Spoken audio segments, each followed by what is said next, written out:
Could this be the next Lehman moment? Could this be the end of the financial system as we know it?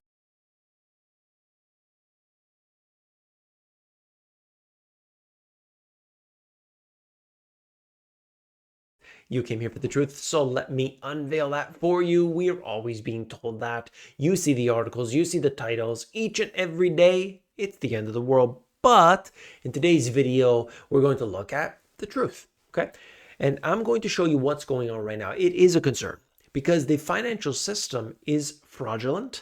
It's weak. If you look at it on any different level, using any metric, you know that there is a crisis that is underlying all of this, only covered up by printing a heck of a lot of money and doing so at the detriment to you. You look, when you print trillions of dollars, you can kick the can down the road. The debt can increase, the deficits can get worse, and of course, it's all on your back. You can't get away from it, but that burden continues to grow ever larger, all on you because the currency is being devalued. I want to tell you what's happening right now. You thought SVB, Silicon Valley Bank, was something that was 2023. That's old news. It's way out of the news cycle, but it continues till today. March is a big time. March is a big concern because it is the 1-year anniversary of the crisis beginning, and now we have the echoes coming right now for us, and I want to explain that. We are looking today at something I covered just recently, but of course I've been highlighting the weaknesses ever since March, I believe the 11th of 2023. New York Community Bank Corp, so NYCB, you might see these that coming up in your feed somewhere. Well, looking at this right now, this stock has been punished all the way back to levels we have not seen since the mid-90s. Something crazy is going on. It's punished worse than during the financial crisis. Worse than what we saw in 2023 when all of these banks started to go under. We can see that domestic deposits on a not seasonally adjusted basis have been punished. Why? What's going on? What's happening here? I believe that this bank specifically, there's a run on this bank going on right now. And while it will be FDIC insured, nobody's going to lose anything, that's not the problem. The problem is number one, first of all, FDIC couldn't bail anything out if it wanted to. In reality, we know that. But you have an absolute admission to the frailness and fragility of the financial system. That's a lot of F's. Wall Street is experiencing a case of deja vu. It's been nearly a year since the collapse of 3 U.S. regional lenders left financial institutions and regulators scrambling to prevent the spread of a banking crisis. Investors are worried that they're back in familiar territory. So you have an issue here because you're seeing previously low interest rates. They took out these loans. They started, many businesses took out loans.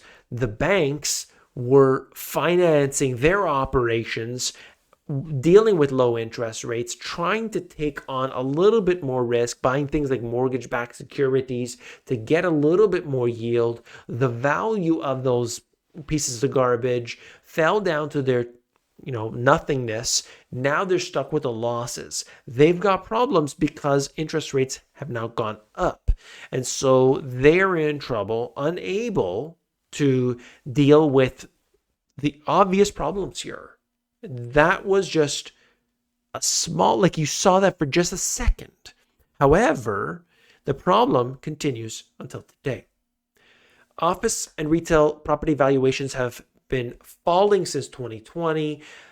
Everything, of course, people can't work or people working from home and so on. The Fed's efforts to fight inflation, rising interest rates have hurt credit-dependent industries. There are many, of course. Every industry is really affected by it, but certainly the banks have been punished as a result, especially the regional banks, the small lenders. That deals with the commercial lenders, especially commercial, big boys. U.S. banks hold about $2.7 trillion in commercial real estate loans. The majority of that, about 80%, is held by smaller regional banks, the ones that the U.S. government hasn't classified as too big to fail. Oh my goodness. This is bigger than what I've told you. People say, you exaggerate, buddy. You're just trying to fearmonger, buddy. 80%. 80%. I was quoting 50%. It's 80%. This is huge. The exposure is so concentrated that the risk is now so high. This is where the weakest link is. I've been warning about it for years, not saying it's going to crash tomorrow, but just saying if there's a problem, it's going to be right here. Not in residential so much. That's not the issue that we experienced back in 2007. This is a very different issue going on. And of course, as I covered just recently, in fact, did a video about it, commercial real estate, a lot of that debt is about to mature, and in a troubled market, regional banks might have problems collecting on those loans. More than $2.2 trillion will come due between now and 2027. Here we have it, though, into the banks that are failing at this time. Almost a year after the failure of 3 mid-sized U.S. banks sparked an industry crisis, investors and regulators are once again bracing for turmoil among regional lenders, this time due to rising defaults in commercial mortgages. And they're saying the tipping point might be New York Community Bank reported major losses on its real estate loans last week. The stocks dropped as a result of that, dragging stocks of other regional banks down with it in an uneasy echo of last spring when the government was forced to throw emergency lifelines to keep the system from toppling. This is what I've been talking about, warning about for literally 1 year, saying that crisis ain't over. You can't sweep it under the rug. This is the biggest problem. We haven't seen that many failures since. There was, of course, many big ones. Signature Bank, SVB, you had Credit Suisse, huge. And then it kind of disappeared, right? Didn't really see that, didn't hear about that too much. And now it's coming back up. Of course, why is this company specifically one to talk about? Well, it's funny enough, NYCB was initially a benefactor of those failures, scooping up Signature Bank last year after it was shut down by regulators following a run of deposits. It's like a zombie where, that debt that it holds suddenly makes that next bank a zombie as well. I mean, that's what's going on here. Very crazy to see this all unfold in the way that it has. This is a big concern, not because of NYCB. No, it's because nobody was talking about this 3 months ago, right? Think about it. A couple months ago, nobody was talking about that. Now suddenly NYCB going down. This is the bank that, who's going to win as a result of this? Who is it? It's the JPs, it's the Goldmans, it's the big boys. They will scoop it all up. And of course, they're doing everybody a favor like that. And there's no mention of, the fact that, there's no more competition. There's no regulators. No, we don't need that all. We got to have a solution to the crisis. That's right. And one by one, we go more into this world where the few control the many. It needs a crisis for it to happen. It's so organic. It's so natural. And yet, of course, it is all contrived. NYCB shares plunged as much as 15% after the downgrade. They had been downgraded, saying this stuff is junk as a result of everything that's been happening. And as predicted, the stock keeps going down. It's not going to stop. Okay, regional banks getting hammered, absolutely hammered. And as they say here, plunging office occupancy rates and high interest rates are a big reason. The shift in working practices after the height of the situation from 2020 roiled commercial real estate, and lenders could face a maturity wall of as much as $1.5 trillion in commercial real estate loans set to come this year and next. U.S. regional banks provide the bulk of such loans, putting them at a particular risk. Look, this is exactly what I've been talking about all along. Everybody on this channel knows exactly what's going on. It's not a surprise to you, but I want to show you because this channel is all about documenting what happens as it does and the warnings that come before it. But only those with maximum patience can see. It's like, hey, exactly. I'm not a soothsayer.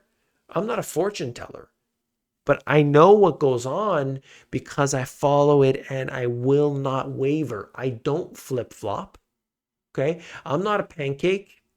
I guess it'd be the spatula that's doing the flipping and the flopping. That's not what I do. All right? What I'm here to do is document exactly what's going on. That's it. I will not be doing this for long term, but as long as I do, I will bring you what I can. It's all right here.